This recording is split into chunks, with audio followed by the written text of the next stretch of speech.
Sera compatible pour des voyageurs étrangers. Pour un pays qui a 85 millions de touristes chaque année, c'est évidemment absolument clé de pouvoir leur proposer ce service d'accès facile au transport en commun. Alors il y a un aspect qui est à ne pas négliger évidemment, c'est la sécurité des données personnelles.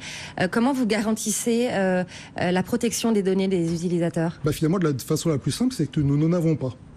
Ça paraît étonnant, mais finalement, vous achetez un titre de transport dans une application mobile, parfois de façon anonyme. Donc là, les données personnelles, elles sont propriété de celui qui a développé l'application mobile, généralement l'opérateur de transport. Et puis par ailleurs, l'opérateur de téléphonie sait qui est l'abonné. Mais les données que nous utilisons pour finalement créer ce service, il n'y a aucune donnée personnelle. Je ne sais pas quel est votre nom, votre prénom, votre adresse, votre numéro de téléphone, votre adresse. Je ne manipule pas ces informations-là parce qu'en fait, on n'en a juste pas besoin. Donc en fait, la donnée personnelle du voyageur, elle est parfaitement préservée, exactement comme aujourd'hui avec le système de transport existant. Alors on va parler un peu de vos ambitions. Pour terminer, cette solution, elle a déjà été testée à Strasbourg, le mois prochain à Paris, puis Lille. Est-ce que vous envisagez d'autres villes en Europe?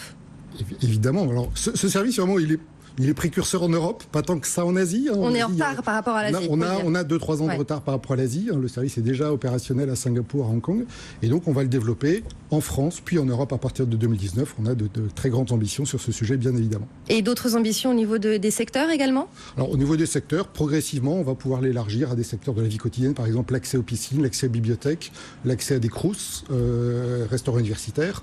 Et donc, effectivement, au-delà du transport, qui est un usage du quotidien et de la vie quotidienne, on va l'ouvrir progressivement. À chaque fois qu'il y a une carte maniée sans contact existante, on peut la transposer sur un téléphone mobile.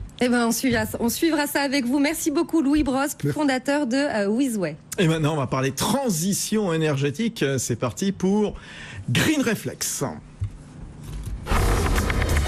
Oui, Green Reflex avec Erwan Maurice. Erwan, gros plan sur le bois du futur. Et oui Fabrice, parce que le 21e siècle pourrait être l'âge du bois. C'est vous qui le dites, Timothée Boitouzé, bonsoir. Bonsoir. Vous êtes le fondateur de Woodoo. Vous êtes parvenu à faire d'une matière noble, le bois,